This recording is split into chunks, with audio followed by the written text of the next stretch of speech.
Ethan never thought his life would change in such a dramatic way. One moment he was working in his small laboratory on Earth, tinkering with quantum communication devices, and the next, he was summoned by a holographic message from the Veyari High Council. The message was clear, formal, and terrifying. He was to marry Lady Solara, a Veyari diplomat and warrior who was 33 years older than him. The thought alone made him feel dizzy.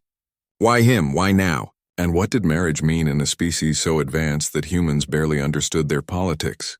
The news spread quickly among his colleagues and friends. They stared at him with disbelief, some with envy, most with pity. "You're marrying an alien?" one of his co-workers whispered. "And she's older than your mother." Ethan could only manage a nervous laugh. In his heart he felt fear and confusion, but he also felt a strange curiosity. He had spent his life studying alien technology, yet nothing in his research had prepared him for this. When Ethan arrived at the Veyari homeworld, he was struck by its beauty and strangeness. The sky was a deep shade of violet dotted with two suns, and the architecture of the city seemed alive, almost breathing. Towering crystalline spires glimmered in the light, and the air was charged with energy that made his hair stand on end. Everything about the place reminded him that he was far from Earth, and he was entering a world that moved at a pace he could barely comprehend. Solara awaited him in the grand hall of the council palace. She was unlike anything he had ever seen. Her skin was smooth, slightly shimmering, with patterns that shifted in color as she moved. Her eyes were deep and sharp, full of intelligence and authority. She stood tall, proud, and unapproachable. Her presence filled the room in a way that made Ethan feel small and ordinary. He felt his palms sweat as he bowed slightly, unsure of the proper Veyari greeting. "Ethan," she said, her voice calm but commanding. "You have been chosen to unite with me in this alliance. I expect you to understand the duties you will have not as a human, but as a partner of the Veyari." Ethan nodded, trying to keep his voice steady. I will do my best." At first, their interactions were awkward. Solara had the precision of a warrior, moving with a grace that made every human gesture seem clumsy. She spoke formally with no hint of warmth, and Ethan found himself stumbling over simple sentences. Yet beneath her strict exterior, Ethan noticed small moments of curiosity. She observed him closely, as if trying to understand how a human mind worked. Their first days together were filled with lessons about Veyari culture and etiquette. Ethan struggled to keep up. Meals were served in forms that humans could barely recognize. Communication was precise and layered with subtle meaning, and the rituals for daily life seemed endless. He often found himself exhausted, longing for the simplicity of Earth. Solara never raised her voice, never displayed anger, but her gaze was enough to make him feel accountable for every misstep. One evening, as they walked through the luminescent gardens of the palace, Ethan finally spoke up. "I don't understand all of this," he admitted. "I want to do well, but it's overwhelming." Solara stopped, looking at him with an intensity that made his heart race. "You are human," she said, "and that is your strength. Humans see possibilities where others see only limits. You must trust your instincts even if my people do not." Ethan blinked. For the first time, he felt as if she recognized not just his smallness but his potential. The ceremony to formalize their union was grand and intimidating. Hundreds of Veyari watched as Ethan and Solara stood together in the central hall. Alien symbols glowed on the floor beneath them, and energy pulses from the walls seemed to vibrate in time with the tension in the room. Ethan felt a knot tighten in his stomach. He knew he had to appear confident, but his hand shook as he followed the ritual motions. Solara's hand brushed his slightly, and he felt a jolt of energy pass through him. It was not warmth exactly, but a connection that startled him. Before they could even settle into the early days of married life, the palace alarms blared. A rival faction of the Veyari had launched a surprise attack on the council, seeking to disrupt the alliance between their people and Earth. Chaos erupted. Alarms screamed, lights flashed, and Ethan felt panic rise in his chest. Solara acted immediately, moving with a speed and precision that made Ethan's jaw drop. She was everywhere at once, defending the council members and directing security teams with calm authority. Ethan froze for a moment, unsure what he could do, until he noticed a device left unsecured, a quantum disruptor weapon designed to disable energy shields. He remembered his work on similar Earth technology and realized he could use it to turn the tide. Taking a deep breath, he approached the device, carefully adjusting the energy output. Sparks flew as he managed to reverse the polarity, and the shields of the council hall flared back to life just as the intruders tried to break through. Solara noticed what he had done. Her eyes widened slightly, a rare sign of surprise. She quickly moved to his side, fighting off attackers while protecting him. Together, they pushed back the threat. For the first time, Ethan felt a surge of confidence. He wasn't just a human thrown into a strange world. He was someone who could make a difference. After the chaos settled, Solara studied him silently. "You have skill," she said finally, "and courage. Few humans could have done what you did." Ethan felt a rush of pride mixed with relief. She was no longer just a commanding presence. She was acknowledging him as a partner, someone capable of action, not just a pawn in her world. Over the next days, the initial tension between them began to shift. Solara remained formal, but there were moments of genuine engagement. She asked Ethan questions about Earth, about humans, about his life before the Veyari chose him. He shared stories of his family, his small town, and his experiments. Solara listened, her expressions unreadable at times, but he noticed her interest growing. She seemed to find amusement in his descriptions of simple human habits, yet she never mocked him. Ethan also began to learn from Solara.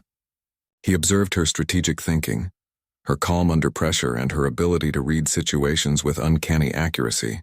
He realized that her age and experience were not barriers but resources.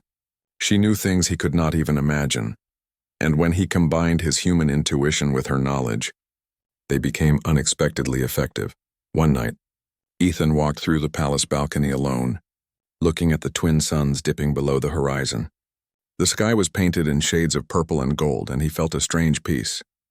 He realized he had survived his first days on the Veyari homeworld, not just by following instructions, but by thinking creatively, trusting his instincts, and working with Solara. The idea of the arranged marriage no longer seemed like a trap. It was a challenge, one that he was starting to accept. Solara appeared beside him silently, her presence commanding yet strangely comforting. "You are different from what I expected," she said quietly. Ethan looked at her, uncertain how to respond. "Different good or different bad?" he asked, trying to inject some humor. Solara's lips curved slightly, a hint of a smile. "Different, useful. You may survive here longer than most humans would." Ethan chuckled, realizing that for the first time he felt more than fear. He felt purpose. As part 1 draws to a close, Ethan and Solara stand side by side, looking out at the alien world that neither fully understands. Danger still lurks and the Veyari political landscape remains treacherous, but they have found a fragile trust between them. Ethan knows that surviving this union will require courage, cleverness, and perhaps the most unexpected skill of all, learning to work with someone vastly different, yet remarkably capable. For the first time, he begins to wonder if maybe, just maybe, no one expected what could come from a human and a Veyari warrior standing together. Ethan had begun to feel more at home on the Veyari homeworld. The strange skies, the glowing cities, and the unfamiliar customs no longer frightened him as much as they once had. He had learned to move carefully, observe keenly, and think quickly. Most importantly, he had begun to understand Solara, not just as a powerful alien diplomat, but as someone who valued courage, intelligence, and loyalty. Their bond, still new and fragile, had started to grow in ways neither of them had expected. The council called an emergency meeting. Reports had arrived of a hidden faction within the Veyari hierarchy, planning to destabilize the fragile alliance with Earth. The council feared the faction might stage an attack on human representatives, or sabotage the interstellar trade agreements that kept both species connected. Solara moved with calm authority, briefing Ethan on the situation. "This faction is clever," she explained.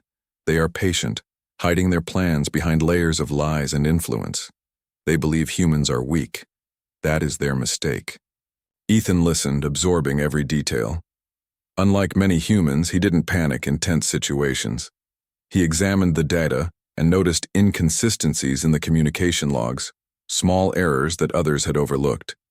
He traced patterns, cross-referenced reports, and suggested a series of subtle countermeasures. Solara raised an eyebrow at him, her expression unreadable.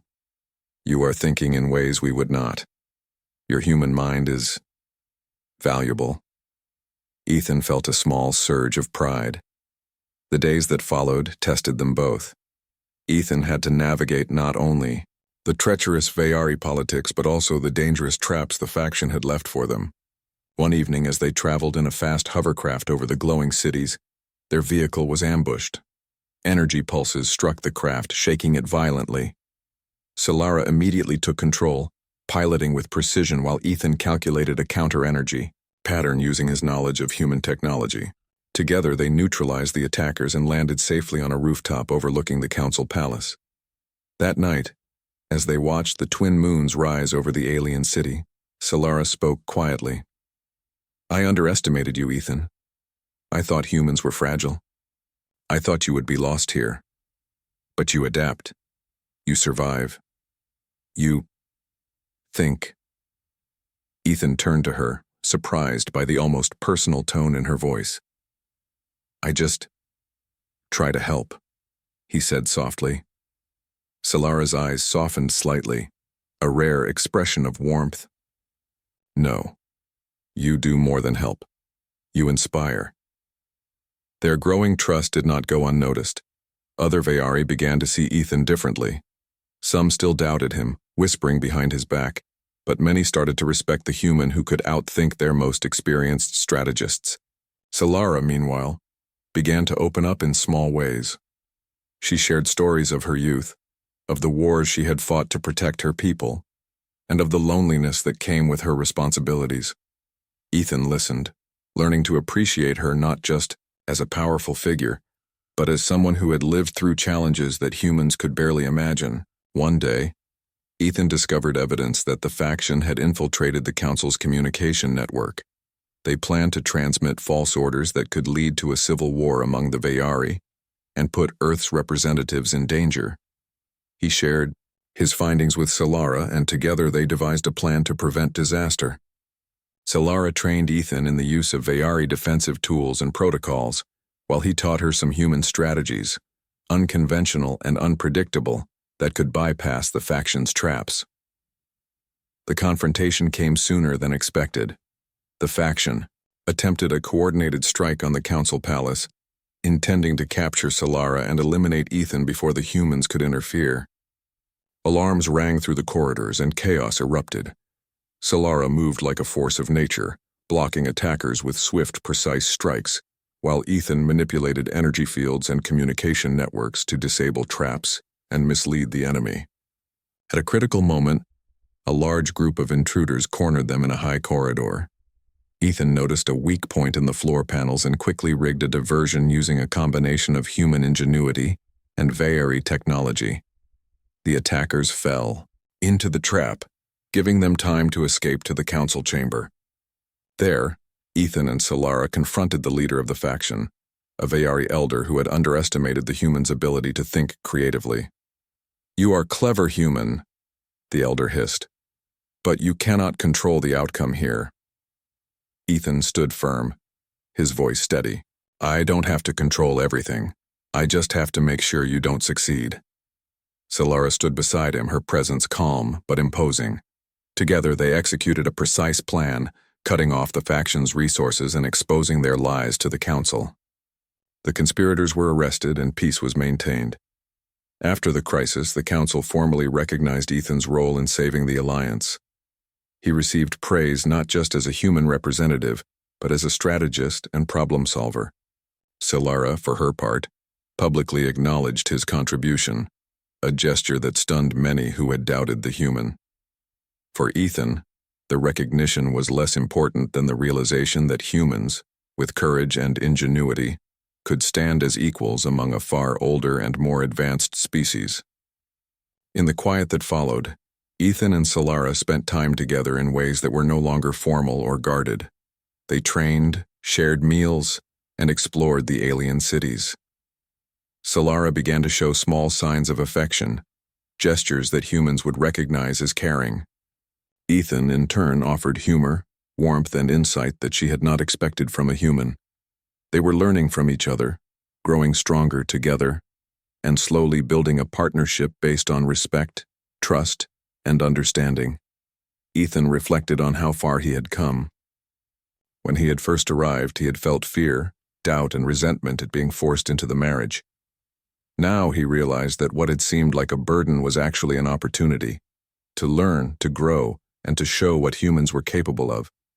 Solara, for her part, had discovered that humans were not as fragile or limited as she had assumed. Their age difference, once seen as a barrier, now felt irrelevant compared to the bond they had formed through shared danger, mutual respect, and teamwork. One evening, as they observed the alien horizon from a high balcony, Ethan spoke. "I never thought I would find my place here," he admitted. Solara turned to him, her eyes reflecting the twin moons. "And yet, you have," she said softly. "You have shown your worth not just to me but to your people and mine. You are no longer a guest in my world. You are necessary." Ethan felt a warmth spread through him. He had earned his place not through submission or obedience, but through courage, intelligence, and integrity. As they looked out together, a sudden alarm echoed through the palace. Another threat had emerged, though smaller and less coordinated than the faction they had just defeated. Ethan instinctively reached for his equipment, and Solara readied her weapons. They moved as a team, perfectly synchronized, their trust and understanding allowing them to act quickly and decisively. This time, Ethan was not afraid. He knew that together they could face anything. After neutralizing the threat, they paused to catch their breath. Solara placed her hand on Ethan's shoulder, a gesture of recognition and respect. "You are more than I imagined," she said quietly. Ethan smiled, realizing that the unthinkable marriage had evolved into something neither of them expected. It was no longer just a political alliance, it was a true partnership. The story closed on a moment of quiet triumph. Ethan, the young human who had been thrust into an alien world and forced into an unexpected marriage, had survived, thrived, and proved that humans could stand with courage and intelligence even among the most advanced civilizations. Solara, the Veari warrior and diplomat, had discovered that respect, loyalty, and trust could bridge differences of species, age, and culture. Together, they looked toward a future filled with challenges, adventure, and the possibility of something deeper, an alliance that no one had expected and a bond that would define not only their lives but the relations between their worlds. Ethan realized that life could be unpredictable, even unfair, but it could also surprise you in ways no one imagined. He had been forced into a marriage, faced danger, and crossed boundaries he never thought he could. And yet, in that chaos, he had discovered not only his strength but the extraordinary potential of humans.